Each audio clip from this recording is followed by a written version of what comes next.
and welcome to the Dominic less episode of Dissonant Waves. I am joined by Trix. Yes. Can you remember what episode it is? I think he was the one who was doing that. 140 something, I want to say. No, that feels wrong. Like, It's I don't know. it's something. It's something large. It's in the hundreds. I can't. This is special episode 1000. Yeah, when we upload it, we just need to call it episode 1000, and then when we get to episode 1000, skip it. Yeah, no, we'll replace it with the number it's supposed to be. Anyway, yes, I am joined by Trix. I am, of course, Riddleman, Callum, whatever Dominic wants to call me. And hey, we're still doing a full episode here. We're covering a couple of albums today. Yes. Trix, what did you pick? You can start off. I've started with the Hipster Whistle Band's 2017 album, Darker Days.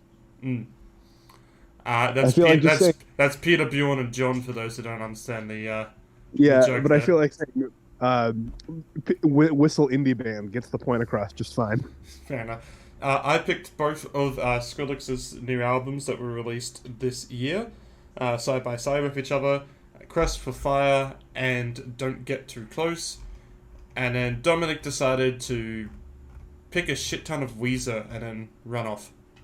And mediocre Weezer at that. Yeah, I'm very happy to start off with the Weezer if you want to. Yeah, I have the least to say about the Weezer. I only have enough to say about this because we listened to a shit ton of it. I mean, I think Dominic picked all of the Christmas EPs, but yeah. I listened to one and that was enough. It was... I didn't listen to any, I'm going to be honest. But the main thing about putting on the Weezer Christmas stuff on this, and it does have some relevance, is obviously the Weezer stuff that was picked was the season's, I guess, compilation, we'll call it.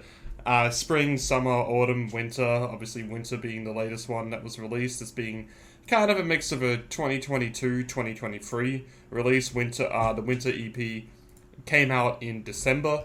So it's considered in our 2023, even though it is technically a 2022 release. Yeah. Whilst the Christmas EPs from a while back. And I'll start off because Dominic has thankfully left us with his thoughts before he's gone on his holiday on here.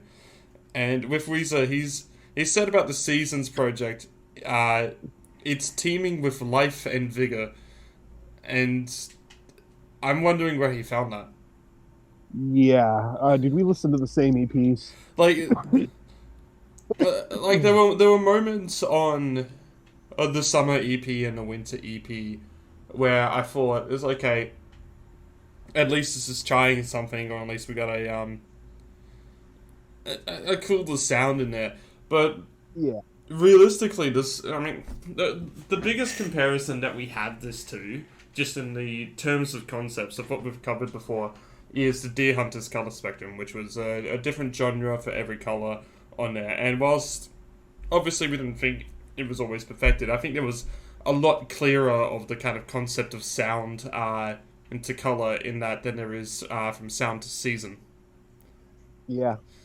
It's like, yeah, spring starts off sounding a bit more upbeat, but it really doesn't sound that different until the winter EP, which is probably the best on here. And it's not because it's fucking incredible, it's just different enough that it stands out in a better way. That it does.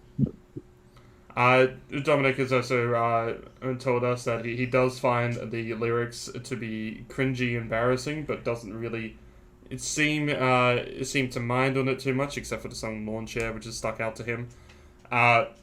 He finds the winter EP to be the best out of the EPs as well, calling it cute and enjoyable. He also wishes the autumn EP had a single, which, yes, that's right, the autumn's EP did not have one, whilst all the other ones were coming up with the singles. I mean, every EP on here is around 7 songs, 20 minutes in length roughly, maybe a little less, maybe a little more. So we have 28 Weezer songs basically on this whole compilation. And modern Weezer is a bit more controversial, we'll say, not in the what have they've done way, it's in what they've made type of way.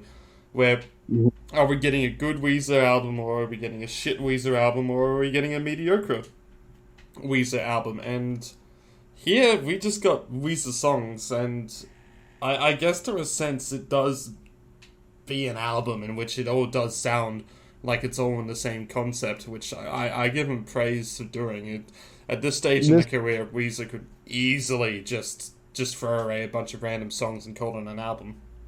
Yeah, this whole season's EP situation should just be cut down into like an album that would be serviceable.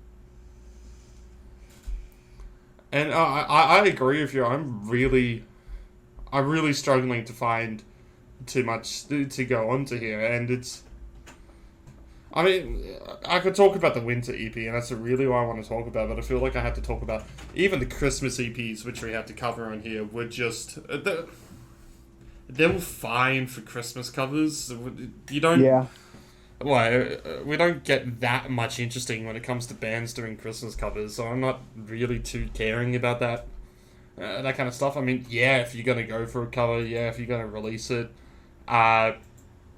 sure, I guess try and put a bit more to your sound of it, and then instead of just making some cheesy. And I mean, Weezer did kind of still make a Weezer Christmas EP, so I shouldn't really go at them for that. But it's like, if we're going to cover Weezer covers, we probably should have just covered the Teal album. Yeah. Which, that one was at least a kind of fun, not serious Weezer effort. With, yeah, nothing on there is really a Weezer song that turns out to be a cover. It's all, yeah, you know what the songs are. I mean, well, there was Take On Me, there was Africa, I think there was Mr. Blue Sky. You know, the songs everybody knows. They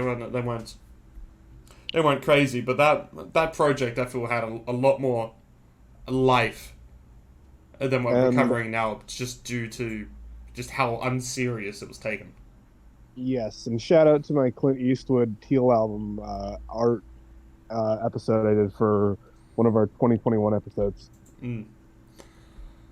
I guess I'll just kind of talk about the winter EP here because I kind of want to talk about it. But have you got any? I don't have much to say. I just have like a weird work anecdote about Weezer. Go ahead and say it. There was I'm a cashier at a grocery store, and I saw this Asian woman come through wearing a Weezer t-shirt, and it took every fiber of my being to be like, "Hey, have you listened to Pinkerton?" And just be like, how fetishy that is. Man, I like Pinkerton, but I don't know if I would ever go up to... I don't know if I would go up to a girl in a Weezer t-shirt and start to say, "Hey, you ever heard of Pinkerton?" That's why I stopped myself, but I'm like, yeah, have you listened to how fetishy Weezer can get about Asian people? So, come on, let the intrusive thoughts win, Trix. I did not let the intrusive thoughts thoughts. Look, I'll say... I will say a compliment about this compilation. I will say 1 second in which I thought, oh, that was cute, that was funny, and it probably wouldn't hit the second time that I heard it, but it gets the first time, is at the end of I Want a Dog, there's the random meow. Yeah. That's like, at this point when you just listen to so much of it and you're actually just hoping for something, and you just get that kind of really cheesy joke in there. It's kind of the best moment of this record, to be honest. It's like a shittier version of the dog barking in that Ween song. Yeah. And like, I also I wish I hated this record more, because then I could kind of talk about, like, okay, well, here's a production flaw or something that makes me go and say, okay, yeah, this is an easy way to tell you why I hate it. But realistically, it's just really generic Weezer. Would this go down as one of the worst things you've heard in a long time? Of course not, because it's just generic alternative rock. It's hardly alternative, to be honest. It's going into the prop rock. It's dad rock. Yeah, dad rock is probably the best. I mean, there's a part in the summer EP, I can't remember what song it is, I think it's the one at the lawn chair, where it goes into that whole guitar solo like it's fucking November Rain again. Mm-hmm. And it's like, you listen to it and you go like, this isn't, I like it because it's different anymore, because you just expected it. Yeah. And I did say, it does all sound the same season from to season. There are little nuances, I guess, in the genres and changes, but it's like spring is kind of calmer, and then I think it's summer is kind of heavier, autumn is then kind of just summer light, and then winter is slower, but yet somehow the funner one, which isn't when you're supposed to kind of go into the less serious kind of like more funner vibes, I guess. Wouldn't that more fit to summer? Yeah. Like I think the Blue album is a better representation of seasons than this was. Because I could see Surf Wax America is like the summer song.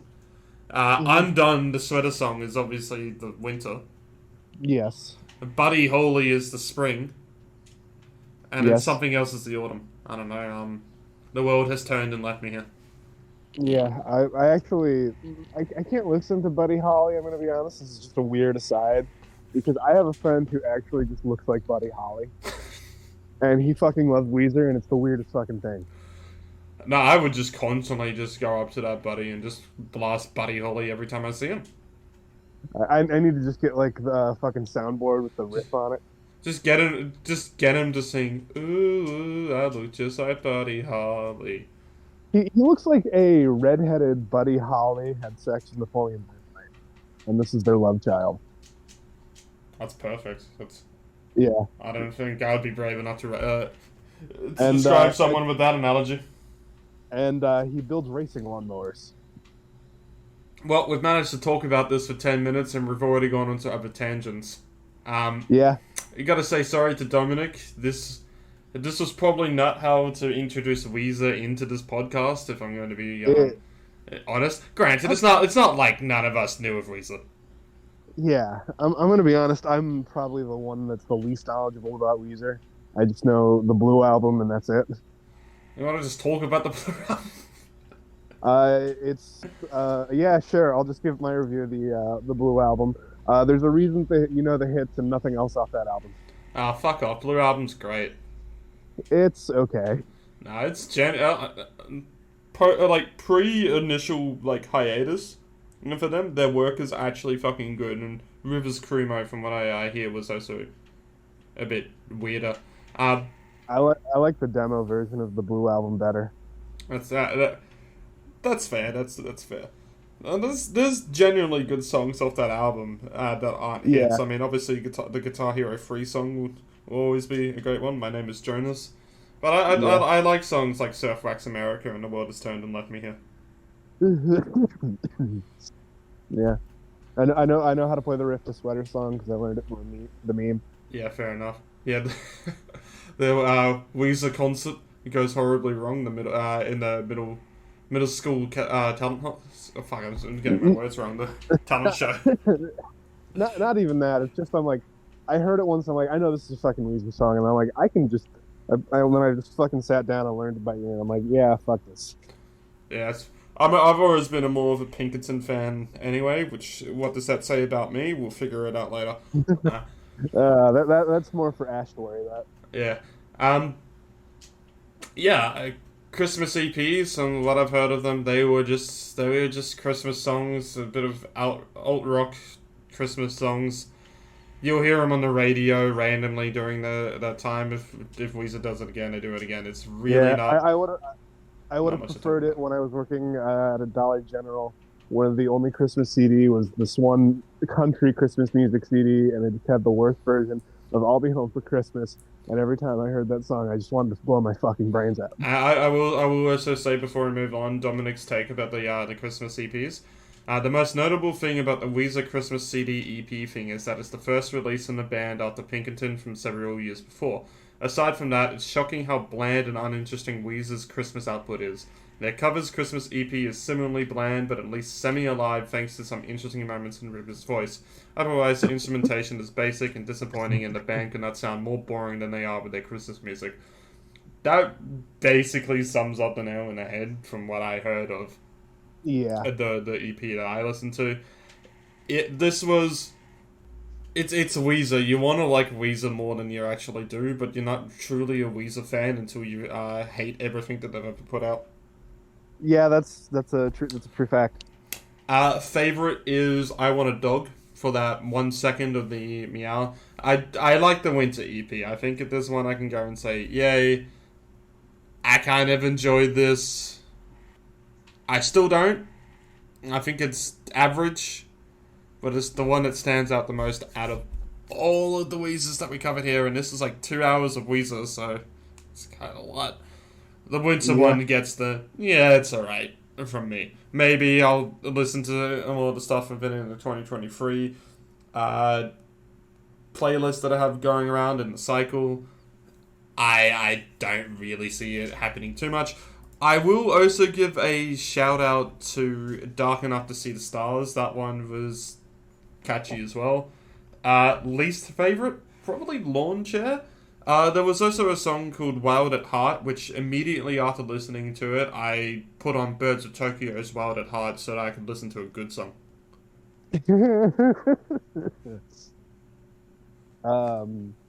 I have no real solid favorites, but I do want to give a shout out to Tasteful Like Pain on the Autumn EP for using Vivaldi's Winter from the Four Seasons.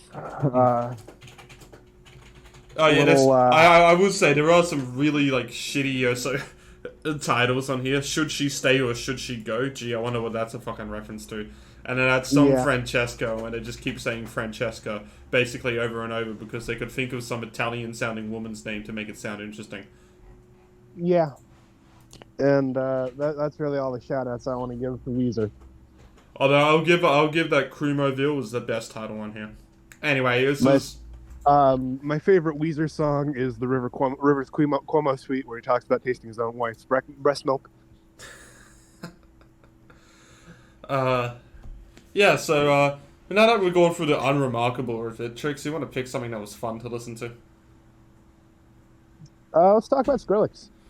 Which one? Let's do A Quest for Fire. I want to do the bad one first, actually, so fuck you. Okay, yeah, that's fine. So Skrillex, that's the next one that we're going on to. Skrillex put out 2 albums this year, very close relation to each other in the timings, if not same day. One day after. It was one day after. And the second one that was released was Don't Get Too Close, which is, you know what, it's a cute album art. It's got the Skrillex logo on there in the corner, so you would make it seem... I mean, it's not a Crest for Fire, but this one looks more like what you would expect Skrillex to be putting out. And it also sounds like what you would expect Skrillex to be putting out. Yeah. We're back 2010, slamming down Monster Energy drinks. I'll get the hot take about this one, and don't confuse it for me liking it, but it's not as bad as people were saying it was. It's not bad, but it's not good. Yeah, I probably enjoyed this more than Weezer. I think. I definitely. Not for Skrillex's production on this album, though. More so for some of the features on here, who I think have done a good job. Pink Pantheress kind of never lets down, honestly. I think the actual intro to this album had me getting some high hopes, thinking that, yeah, this was just going to be a lot glossier and mainstream, but still kind of a good EDM album. Obviously, Skrillex, well known back in the day for basically pioneering the dubstep movement. Whether or not he was really the founder of it is obviously, well, he obviously wasn't, but still, songs like Scary Monsters and Nice Sprites, his remix of Cinema, and obviously don't forget fucking Bangarang. How could I forget Bangarang? Some of the biggest songs of the 10s, full stop, let alone the years. Mm-hmm. This is where Skrillex is at now, and dubstep has kind of been thrown out here. I mean, we're not getting that kind of high glossy random drops, high build up stuff that we were getting beforehand. We're getting basically more focused songwriting and production on here, which is not to say that there isn't still that experimental sound that dubstep basically brought into the mainstream, whether people like to like to acknowledge that or not. Mm-hmm. But we're also let down on this album by just it's too glossy. It's too focused. It is too mainstream. It's not really fun. It's just alright. Like a lot of people, I've heard a lot of people saying like you don't need to bother listening to this album, and it makes you consider like, oh, is it really bad? And no, it's nothing burger. Yeah, basically. I mean, there's still some good production on here. Like I said, yeah, the features do a pretty good job at times. I think Justin Bieber gets 50-50 on whether or not he's tolerable or not. Same with the Untitled. I mean, I feel like the first half of this record was where all the features shined on here anyway. And then the second half is just kind of like, okay, yep, we've listened to that, so I guess this is where we are now. Indeed. Now, Dominic has basically given all his love to the other Skrillex album, but he does still have a take about this, and it's a very quick one. He says, "It's interesting how Tied Together Don't Get Too Close is, featuring many of the same features and numerous song connections as Quest for Fire, but it just doesn't hold a candle. It's similarly unremarkable as PB&J, but not quite as bad. I still remember a few things about it I thought were interesting, but not really enough to save the album at all." And then not mentioning any of that, so he's probably already forgotten some of the things that made it interesting. Now, Trix, I feel like you already want to argue with Dominic's take on PB&J. I'm honestly not a huge fan of PB&J. No. That's a big surprise. I've never been huge on peanut butter. That's fair. I figured figured as a sandwich expert on this podcast, you would have a take about that. I'm more of a hot sandwich expert as opposed to a cold sandwich expert. Yeah, it's probably true with me as well. I think the coldest sandwich I'll usually eat is a BLT, and that's usually still warm because of the bacon. Yeah, hot sandwiches are where it's at. Yeah, I'll do a cold meat sandwich. I'll tell you, favorite thing that I'm doing at the moment: bagel cut in half, grill both sides, no butter, no oil, just grill both sides. Grill some halloumi, or like fry some halloumi, and fry some egg. And then tomato relish on one side of the bagel. Just literally only on one side. Some small amount of lettuce and like half an avocado. The eggs, halloumi, bagel. I would also add a smear of cream cheese to that myself. I've sometimes done aioli. Cream cheese, I think, would be a little too much. It would be a little too heavy. Fair enough. Sometimes I've done it with ham, or I haven't done it with bacon. I actually haven't had bacon in a long time. I have 2 packs of bacon in my fridge right now. I've sometimes done it with sausage, actually, though. Sometimes I've had leftover sausage in the fridge, and I just cut that in half. The most fucked up sandwich I ever made had ravioli on it.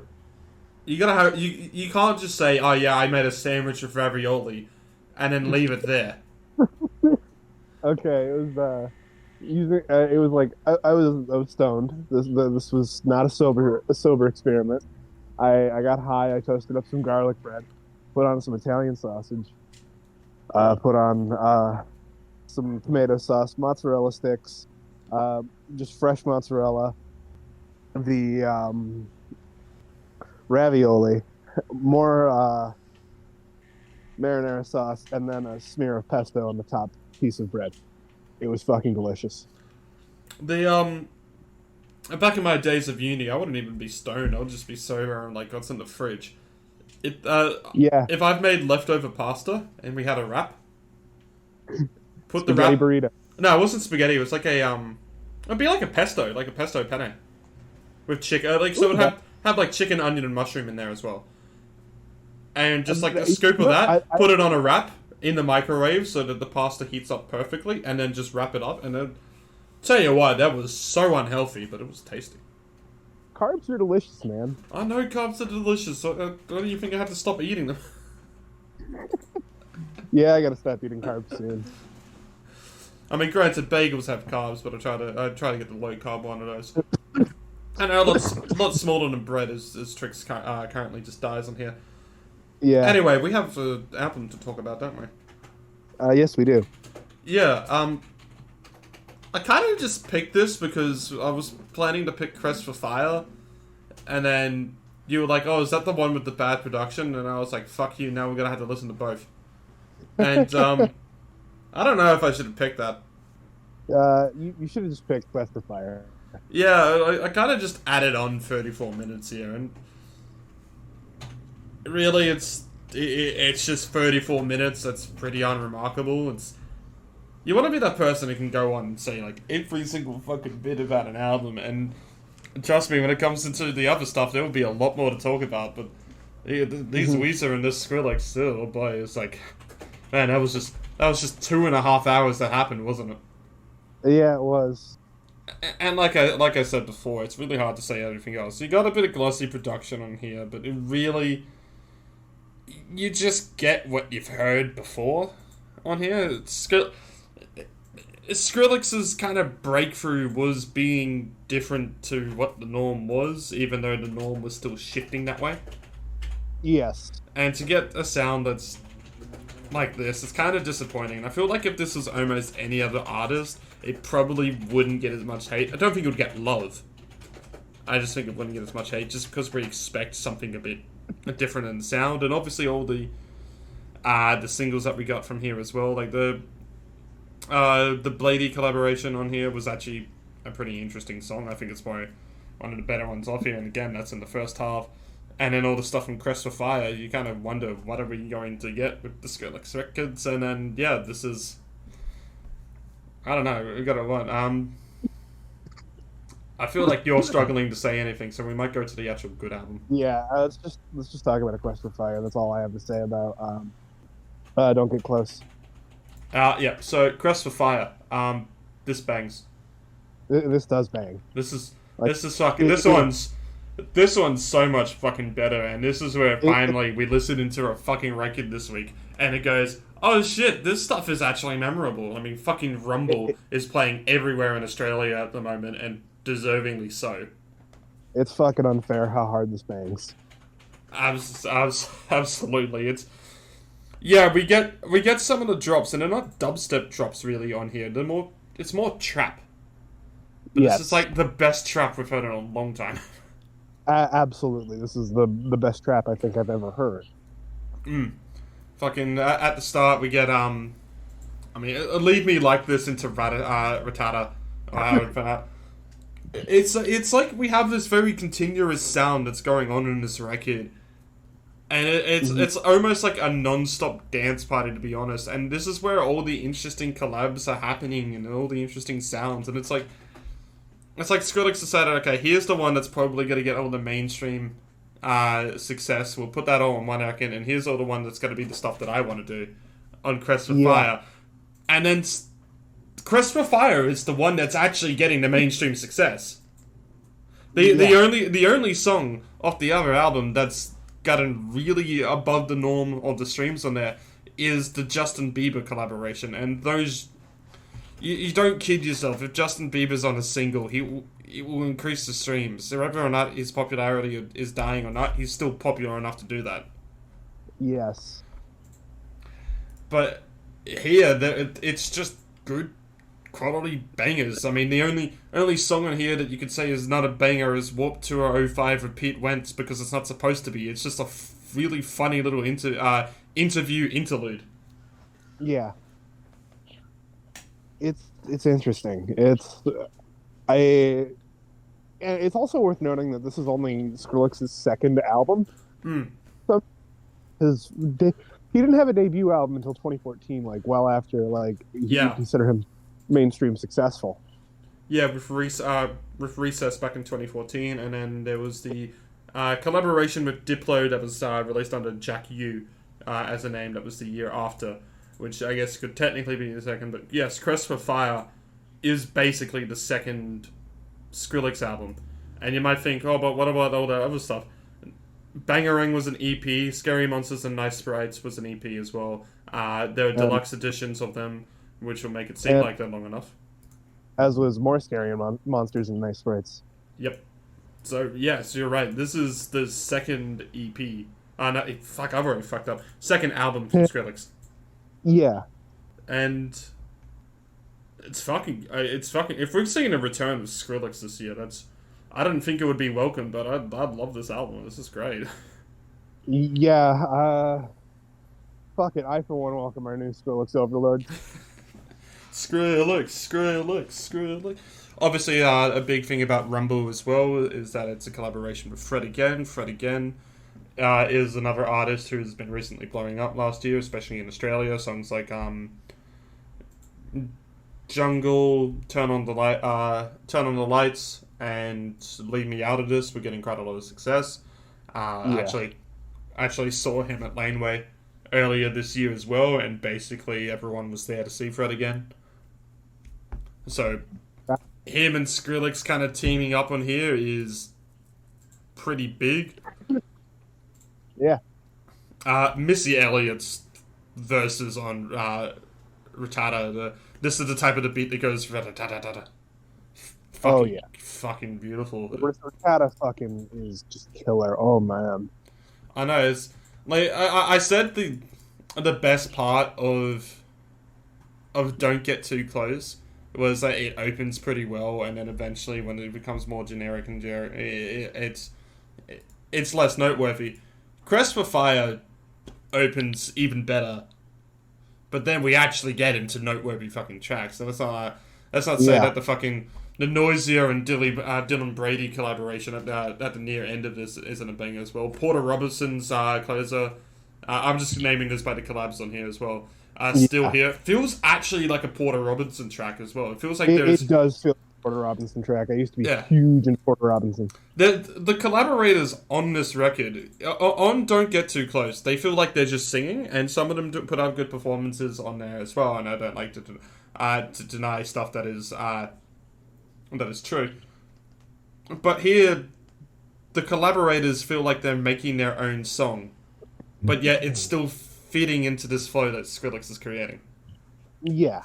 Which, that's impressive to do in an album. It's very impressive. And I've never been huge into Porter Robinson. I always found I would like a couple songs from his records, but then not really go big into the listening. But this feels like one of the better Porter Robinson songs. What was his album I fucking loved? There was Nurture and Worlds as the only two albums. Worlds. I fucking love Worlds. Yeah, I feel like there's going to be a lot of people who would have a go at me for not really for saying this is one of the better Porter Robinson tracks, because Porter Robinson fans absolutely love the shit out of Worlds. Yeah, Worlds is killer. I will still defend Worlds, even though I don't like electronic dance music as much. Worlds fucking rips. I'll also say Dominic's little take on this record as well whilst I'm here. So he's gone and said, nothing is truly a number one of the week, but if I had to pick my favourite release, it's definitely Crest for Fire. In which I already have to disagree and say this is truly a number one of the week. This is truly a number one. Yeah, this is just great. A variety of sounds and features produces a lot of memorable moments. Songs here belong in the club, blasting at full speed, disorienting all who dare listen. Huge for me is the rapper Floden, who I definitely want to check out more because his voice is amazing and exactly my speed. The Pete Wentz track is a cute look down memory lane. Good Space is fun because of the samples of Hikaru Utada's Face My Fears in it, which is true. Yes, it was a Hikaru Utada sample in this record, so I didn't realize that until after I had picked it, but I've somehow done that little circle back into this. And Xena is a really fun and interesting moment on the album that proves how wide Skrillex's pull and influence truly is. Again, had to disagree with the nothing is truly a number one, because this beats everything that we've had out of the park. This is... Yeah, I wanted so badly to go into this making fun of this record and just... Do you remember the whole announcement with Skrillex's new look and he just looks like a divorced tech dad? Oh, fuck. God, that's an oldie. And Remember and Skrillex also, and Wreck-It Ralph? oh god, yeah. But and like initially there was like a mixing issue with this album when it was released in New Zealand and Australia, where on tracks 1, 2, and 6, the volume just kept increasing until it clipped at the end. That's funny. But I can't deny how hard this album bangs. No, we expected. I mean, this is the first full album from Skrillex in 9 years, basically. Obviously, we've had singles and stuff like that, but Skrillex hasn't really been bothering the mainstream in years, in nearly a decade. We saw the collaboration with 100 Gex last year, at the end of last year with Torture Me, I guess, which is kind of the first I heard of Skrillex in a while, but he'd still been putting out songs for a while. I mean, 2020, I don't think we had anything, but I'm just scrolling through the Spotify. He's been consistently there. He's just not been making the waves that he used to be. I mean, the last song I see that has an incredibly large amount of streams on here was a remix he did of Humble. So it's not it's not really his own song, but it's not like it's unimpressive to make streams off a remix. And still, yeah. So when you haven't heard of Skrillex in a while, you kind of just remember the 2010, 2011, 2012 era of Skrillex, and that's what you're expecting here. But Skrillex has completely changed, and he's 100% gone with the times. He's understanding what's the sound now, is the best way of describing it. And he's doing it well. This isn't some oldie who doesn't know what the fuck he's doing anymore and trying to stay relevant. This is just a really good album. It is. I mean, there's a lot of the production itself. It puts into this kind of like near hip hoppy vibe in there with all the rappers obviously that are on there. I mean, dubstep hasn't really been known for. I mean, it's not something that's really been associated with rappers, but it's never really been something that's been, sounding like it's out of place or anything with that. Yeah. I mean, obviously, we've had a lot of fucking more alternative bands, or the mainstream alternative, we'll call them, try to replicate dubstep in the songs. Muse started that trend with the Second Law, and that was really the only time that it should have ever been replicated, because they tried it. They tried it as best as they could, and it didn't work. I want to give a shout out to the Super Monkey Ball remake last year or 2 years ago, and just some of their songs just being dubstep remixes of the original tracks. It worked harder than it should have. But remember that fucking I think it was Fall Out Boy did it, the Ghostbusters dubstep. Oh my god. Yeah, that wasn't a good one, was it? It was not. Trick's casually dying on here. But yeah, there's just a... While we record this. As Dominic says, it sounds like an album that would go off in the club, but it doesn't sound like it would go off in something like Home Bar or something like that, where it's a more poppy nostalgia tracks place. This sounds like it would be really fucking good in a Boiler Room set. Yes. And obviously Boiler Room is one of the big kind of like DJ set streams that's going around right now. I mean, every once in a while a new pop-up goes on like, oh yeah, check out this live video or something of this artist and stuff like that, and it helps blow them up. Back in the day you had it wasn't KXP, sorry, it was NPR's Tiny Desk contest, and that's how Hobo Johnson blew up.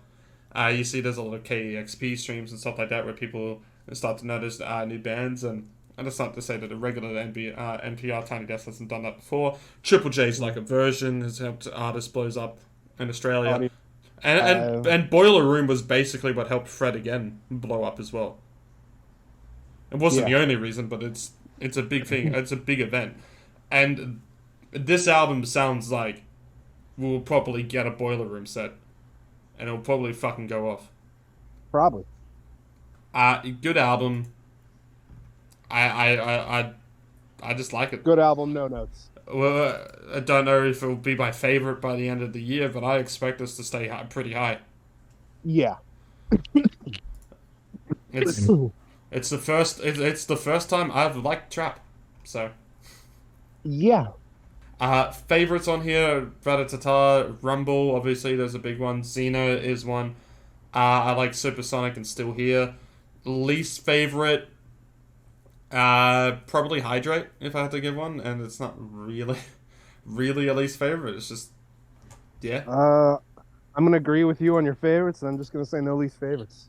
yeah. And least favorite out of all the Skrillex stuff, it would be the Justin Bieber collaboration. I already forgot what the fuck it's called.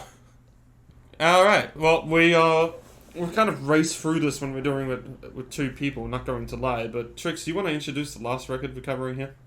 Yeah, Peter, Bjorn, and John's Darker Days from 2017 or 2018. I forget which one. But this was an album I just kind of discovered, and I'm like, oh, I like this. And then I found out it was done by the same guys who did the Indie Whistle song.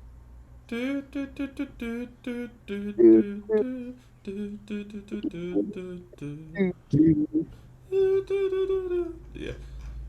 Yeah, that one. Can't wait to hear it on every IKEA ad. Yeah. I'm going to say Dominic's take on this first before I say any of my takes. Okay. So Dominic has said the definition of an album that's pleasant to listen to when it's on, but leaves very little lasting impression once it's gone. I remember liking some tracks more and more around the axle part of the album, and genuinely appreciate their attempt at a longer song in Heaven and Hell, but this is a straight up blender for me. I'm almost frustrated with how much I don't remember or care about this album. I agree in a sense. I do think it's not Peter, Bjorn, and John at their best. I think this is one of those ones where I don't think it's a case of it's a straight up blender. I think it's just it doesn't do enough for me to be able to get an impression on it from the little amount of listens that I was able to give it. Yeah, that's fair. It's music for IKEA ads. Yeah, I mean that's always kind of been Peter, Bjorn, and John. I feel like they are. If I were to give them an actual definition of a band, it's an indie band. Mm-hmm. I actually, I obviously would have heard Young Face back when it came out because I was a bit of radio and stuff. But I actually didn't really know of Peter, Bjorn, and John until Claptone's Puppet Feeder. I'm gonna be honest. I didn't even know about, they were like a thing until I just kind of stumbled onto this album. You're the one who picked it. You want to give some good old takes, some good old praise, some good old love? It's a perfectly listenable album. It's a great driving album. Put it on in the summer days and just kind of zone and vibe to it while you drive the highway. The reason I picked it is because I kept coming back to which song was it? One sec. Well, whilst you're finding out, I do have some comparisons. I have a bit more to talk about Peter, Bjorn, and John than I do the Weezer stuff. So it's not going to be so much of a stretch out, thankfully, even though, really, we're just hearing more Peter, Bjorn, and John. They weren't really breaking out of their comfort zone with this record. And, shit, I just realized fucking Young Folks came out in 2006. And god damn, that's an old song. If there's an artist I could compare this album to that we've covered, and it's going to have to be a whole, really just remember that we covered this, it's Wolf Parade. And when I remember when we covered Wolf Parade was, and also it's actually not too far out on the sound as well, this record compared to that. We weren't so keen on Wolf Parade. It was one of those albums in which there wasn't really much to really talk about, wasn't really too memorable. The stuff was executed fine for the sound that it was going on for there, but it wasn't really memorable. But Wolf Parade was also an album which I kept going back to Julia Take Your Man Home, and to the point in which I'd actually listened to that enough to actually finally get an appreciation for that song. And like that, whilst I couldn't really get into the rest of the album stayed there. Yeah. And that's what this album feels like, and I couldn't tell you what the song will be, but you know there's going to be a song on here that is an absolute grower, and it goes, okay, so that's why this album exists. There is some actual enjoyable listens on a song in here instead of just good background music. And it's not to say there's anything wrong with good background music. It's just not what they were going for. That's what this album feels like. It feels like if I keep going back to this, and I keep going back to this, and I keep going back to this, in which I've given this like 2 or 3 listens this album. So I've given it a couple tries. I haven't found that song in which I'll go, yeah, and I can't really tell you any moments off the top of my head other than have you listened to Peter, Bjorn, and John? Yeah. Well, you got it. Gut Feeling was the one that I kept coming back to. The third song on this, because we're not going to count the intro. Yeah. A gut feeling something's wrong. Way too fast. Yeah, I mean, a big problem is that it feels also like they are trying to go for catchy. Obviously, their biggest hit was because of the whistling, and the whistling was catchy. So was the chorus and stuff like that, but let's not obviously say it was one aspect of something. But it feels like Peter, Bjorn, and John are trying to make another catchy song, but they're just not really succeeding. Yeah. And it doesn't mean the songs are bad or that they, fall apart because of it. And hell, I'm sure if I go into Peter, Bjorn, and John's fan base, in fact, so we'll check out Rate Your Music or Best Ever Albums. What do they consider to be the best Peter, Bjorn, and John album? I'm guessing it's not this one. Yeah, it's probably going to be Writer's Block, which is the one with their biggest song. Let's see. Yeah. Peter, Bjorn, and John, indie pop album. What's their highest rated? Okay, so I'm actually going to do this from lowest to highest, and some of them have only got so little reviews that it doesn't matter. But the absolute lowest is 2016's Breaking Point, 2.61. That is 1, 2, 3, 4, 5, 6, 7, 8. That's number 9. Their second lowest is Endless Dream from 2020. Yeah. So number 7 is no, sorry, I got that wrong. Number 7 is actually Seaside Rock from 2008. All right. Number 6 is Living Thing from 2009. And then Darker Days is number 5 at 2.81. And so that's 5 albums that they have there that go from 2.65 to 2.81 on the Rate Your Music scale. Rate Your Music, obviously, it's really hard to get past 4.5. In fact, it's usually hard to get past 4. Mm-hmm. But, yeah, there are alright reviews on there. But then, Gimme Some, their 2011 album, is their number 4 at 3.06. Their debut is number 3, Peter, Bjorn, and John, at 3.18. Falling Out, their sophomore record, is their number 2 at 3.27. And then, Writer's Block is considered their best album. Yeah, sounds about right. And it also has, 10 times the amount of reviews and ratings as their second best album does. So, we're not going to really piss off anybody by saying that Peter, Bjorn, and John aren't so memorable with their music anymore, and they're just making Peter, Bjorn, and John music. And they're probably... they could be trying to make hits. Maybe I'm wrong. Maybe they just are writing what they want to write because it's very in their comfort zone. And you've been around for 21 years at this point. Well, what can you really do? You usually, for most artists, you get 5 to 6 years of popularity, and then sometimes you get a comeback, sometimes you don't. You usually only get a comeback if you've been in a major start or a major high point, in the first place. Obviously, we were just talking about Skrillex, but Skrillex was a lot more popular than Peter, Bjorn, and John. Yeah. I don't know. This is... I don't hate this pick. I struggle to talk about it. And looking at all the streaming, looking at all the ratings and all that, it looks like most Peter, Bjorn, and John fans struggle to talk about it as well. I'll give it up for them for having a very long closer that still didn't really do anything interesting. Yeah. But yeah, you're right. It's an alright background music album. Yeah, it's a good driving. I don't really know what else to say. I'm just hearing fireworks or something outside my house. Maybe they're signaling the end of the episode. Maybe. It's a week really that we've listened to where we've really only had the one album on there that's made us go, yeah, this is fun. Yeah, But very much so. I guess we gotta go where we gotta go. I don't really have any favorites or least favorites. I agree with the Blender comment. I'll do some highlights because I picked it. I actually really do look kind of like Heaven and Hell, and how kind of like dreamy and jammy it is. Dark Ages is fun. Wrapped Around the Axle is fun, and Gut Feeling. So, rankings of the week. Dominic will get started because he's actually put up all his rankings.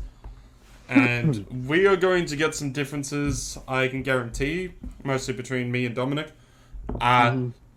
We'll start. So he's put the Weezer Christmas CD EP at the very bottom, the Christmas with Weezer just above that, Peter, Bjorn and John as his third least favourite, Seasons Spring, Don't Get Too Close, Seasons Summer, and his top three, with number 3 is Autumn, then Winter, and then he's put Crest for Fire as number 1. Yeah. I'm going to put Seasons Spring at the very bottom, because if I'm going to have to ask what was actually the most forgettable out of everything that we listened to, it was Seasons Spring. Then I'm going to put in Seasons Autumn. Then I'll put the Christmas EPs above Seasons Autumn. Then... oh, it's a tough one from that. I'm probably going to put in Seasons Summer. And then I'm going to put in Don't Get Too Close. Then I'm going to put in Peter, Bjorn and John just after Don't Get Too Close. Seasons Winter will be my number 2. And then Crest for Fire is just number 1, which is easily so far ahead of everything else we listened to this week. All right. Rumble. I am going to die momentarily. That's fair enough. But I'm going to just kind of lump Weezer in all together, but I'm going to just highlight that I think Winter is at the top. And I'm going to go with Weezer, Don't Get Too Close, Peter, Bjorn, and John, and then Quest for Fire. Fair enough. Now, Dominic has picked his choices for next week. He picked them a while ago for us to announce. And he's actually picked the 100 Gex Snake Eyes EP for his first of these choices. And I'm saying the first because he's not here, so he can't fight me about this. But he's also picked Yacht's album, Shangri-La. Yeah. Trix, what have you picked for next week? I have 2 picks as well. This is more just to kind of get back at the whole mess we did this week. I'm going to do 2 2023 albums, one of which I'm pretty sure you'll like, and one of which I think you'll like. Fair enough. And the first one is Land of Sleep by Pigs X7. Ah, yes, that's finally come out now, hasn't it? It has. It's been out for a little bit. But, Land of Sleeper by Pigs X7. And the other one is Deadstock, a Shaky Graves Day compilation by Shaky Graves. Oh my fucking... You just won't stop with the shaky. I'm not addicted to Shaky Graves. I have dreams about him and I'm still not addicted, so I'll never get addicted. I think you'll like this one. I genuinely think so. It's like the most interesting Shaky Graves album put out. I guess we'll have to go and wait and see. I'm going to have to admit, I haven't really picked what I was going to do next week. I know Dominic was wanting me. Was thinking I was going to pick 10,000 Gex, but it's such an obvious pick that I'm not going to do that. And obviously, I could have picked what I was originally going to pick last week, but again, that's such an an obvious pick that I'm not going to do that. So I think I might try and find something here very quickly right. as I'm Well, and rambling while on. he does that, I will take it aside and say I'm going to force you to do 1,000 gex. You're going to try and force me to do 10,000 gex. We're gonna do 10,000 gex. Yeah, but we're not going to do it next week. Or yeah, we are. No, because I've got something now that I can do that's going to even fucking beat the shit out of that. But first, I just need to find something Australian because I haven't covered something Australian in a while. Fair enough. Let's see. I just got a letter out of the package and it's a goddamn flamethrower. Holy shit. Oof. Oh, let me get a photo of this. Still waiting on that to be released. Still waiting on that. Man, have we really been this shit for getting... Oh, cool. You know what I can finally bring up? Alright, so the first thing that I'm going to pick up for next week is Flume's mixtape full of a bunch of demos and old exports, whatever, but finally get Flume onto this podcast. So I'm going to pick Flume's Things Don't Always Go the Way You Plan. Now, are you ready, Trix? I don't think you're ready for what I know I can pick here. Okay. What it could be the most annoying thing that I could pick that's not 100 gex?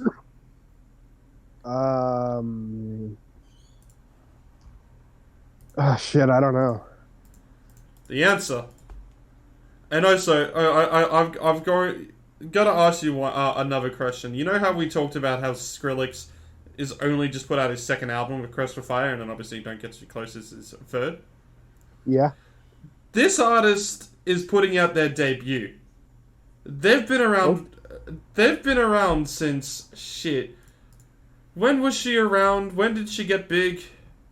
Oh, let's see if we can get the. I'll find it on Spotify. They did admittedly take a long break, but they got big in 2011.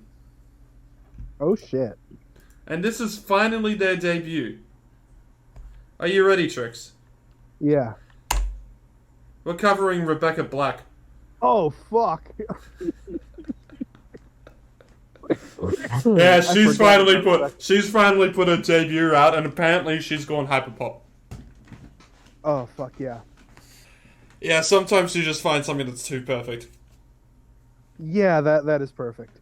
Well, for those who have missed this episode somehow, but somehow still put it on and they're listening, we are covering Rebecca Black's Let Her Burn, Flume's Things Don't Always Go the Way You Plan, 100 Gex's Snake Eyes EP, Yacht Shangri-La, and then Trix, your two albums were? Pigs X7, Land of Sleeper, and Deadstock, a Shaky Graves Day compilation by Shaky Graves. Hopefully it's going to be a lot more interesting of a week, but until then, I have been Ritalin. You can catch me on my website, ritalinforkids at github.io. I also have a YouTube channel that's in the description below. I'm currently working on a game, and hopefully I'll get some video out of it by the time that this has been released. I've been Trix. You can catch me on Twitter at procrastinator_. It's like procrastinating astronaut, and then an underscore at the end of it. I have other shit that's also in the description. You can check us out on online at dissonantwaves.space, our YouTube channel, obviously, and buy our logo on a clock on Redbubble, all that stuff, yada yada yada. All the Dominic shit will be in the description too. We have like 20 seconds to go into an hour, and then we've reached our quota. Is there any sandwich you would like to talk about? I love a good croque madame. Yeah, that's like the ham and cheese with the cheese on top, and then Madame's got an egg on top as well, hasn't it? Yes, it's this ham sandwich is a man, and his wife has an egg on top of her. I tell you what, though, actually, we'll go past an hour by a lot here, but if this is going to turn into sandwich chat, this is going to turn into sandwich chat. Let's turn it into the sandwich chat. Turning into sandwich chat. Dominic isn't here. Who can stop us? So, I think it was last year, might have been the year before. My dad came over to watch Eurovision with me. So he came over at like 4:30 a.m. or something, my time. And that's like 40 minutes travel. It's like 30 minutes travel or something that he had to do. Probably wasn't too bad in the morning. But came over, we watched Eurovision live. And after watching it for like fucking 8 hours, we were like, alright, let's go get some lunch. And he had heard from a friend that there's a place in Lane Cove, which is near where we live, that does a really good ham and cheese sandwich, as how it was described. It was a croque monsieur, but he was described as a ham and cheese sandwich. Yeah. And we're like, okay, we'll go there. It's a place called Birdwood Cafe, so they get a shout out here because they did actually make a really good sandwich. And he was expecting like a ham and cheese toasty when he first got his croque monsieur, and then he's like, yeah, it's the 2 large brioche pieces, and then the ham and cheese and stuff like that. And he absolutely enjoyed it. But I got something else. I got this poached chicken sandwich, and Ooh. it was like 2 long pieces of Turkish bread. Okay. So or was it Turkish, or was it like a kind of? It was like a stone cooked Turkish bread kind of thing. Yeah, I know. Yeah, and it had avocado, pretty sure. It had rocket, and it had poached chicken that was basically drowned in aioli. But it wasn't like they put the poached chicken on and then drowned the aioli. It was properly coated in the aioli. Yes, I know what you mean. Yeah. And they served it with a bunch of potato chips, basically. Not the French fries, it's a bunch of, like, a small, like, potato chips, like, straight from the, from Woolworths. So those weren't too impressive, but the actual sandwich itself, absolutely impressive. It had no drip, tasted beautiful. Hell yeah. Juicy as it could be. I appreciate every now and then a good fried mushroom po' boy. That is my favorite sandwich. What's that got on it? It starts, it's a half baguette with a spicy remoulade, your fried mushrooms, I add on some Cholula because not Cholula, not Tapatio, Valentina. Third time's the charm. It's Valentina. I love Valentina. It's a Mexican hot sauce. It's less of a hot sauce than a salsa picante. There was. I also just remember there was this really good fucking deli that I used to go to occasionally for breakfast back when I worked in Narrabeen, and the guy I would go there because it was hard to get a good coffee at the top of the Northern Beaches, but it was a guy who looked like Italian George Clooney, and he probably made the best coffee there. Hell yeah! There was this other barista who looked like they had a little bit too much Botox and plastic surgery, and they made a good coffee as well. It was basically you had to scour and see who was working at certain stores to go. Am I getting a good coffee today, or is it going to come out cold? But that deli had this really fucking good sandwich. I think it had some lettuce on it, but it was mostly provolone and prosciutto. Ooh. And it was just a toasted sandwich you would get, so it was nice. Provolone on a sandwich when it's toasted, it's fucking beautiful. It is. And prosciutto, I love prosciutto. And there was also, because my all-time breakfast sandwich, we'll call it a breakfast sandwich, and it's a hot sandwich, so I'm not too much into the cold either. You can never, if it's done correctly, a good BLT cannot be beaten. Yeah. And when I say done correctly, when it's not filled with just bullshit. You can add avocado. That is as far as you can go. Then it becomes an LGBT. Yeah. The BOAT, it's a different, but you can add avocado and it's still fine. Yeah. But crispy bacon, if the bacon is, I don't mind chewy bacon on like a bacon and egg roll, but on I prefer chewy bacon for a BLT myself. On a BLT, it has to be crispy. I want like somewhere in the middle between crisp. I want like a little bit of crisp, but I still want a little bit of chewiness. But there was a good one that was like, it was kind of like the brioche buns kind of things. It wasn't brioche, obviously. It's like you wouldn't actually have brioche on there, but it was kind of like that was the amount of breading you'll get on there. Yeah. The aioli on it was fucking perfect. It was like mayo aioli. You can have either or. It was fucking perfect. Tomatoes really good on there, lettuce, and then crispy bacon. And it was from a cafe in Narrabeen. And I would have to stop myself from just like getting it every day, because then I would have to wait 2 hours after travel to get fucking breakfast. But I would still sometimes go like, I'll just get breakfast in Narrabeen. And if I could, that would be when I fucking got it. What I'd get. It was fucking great. I've also been on the hunt. This was back whilst I was working in offices. Now I work from home, so now I cook all my breakfasts if I'm not going to the same store across the street. Mm-hmm. But I used to be on the hunt for finding the good bacon and egg rolls or good breakfasts, because a bacon and egg roll is a good breakfast sandwich rolls, and it's you got to have it more common than the BLT. And I get a bacon and egg roll from across the street. It's a lot more fancier. They add a bit more like they add relish and rocket and aiolis and all that stuff, and give you the double egg and stuff like that. And it's a bit more expensive because it's just how the place is. I wouldn't say it's the perfect price or anything like that, but I'm also very lazy. There used to be a tram stop. It was what it was called. Trams didn't run there anymore, but it's what it's called. Back in Narrabeen as well, that I would sometimes get a bacon and egg roll from. They were alright, but the best one was actually in the city, where I had to catch the... So I used to have to travel from... and this would have been back when we were starting the podcast as well.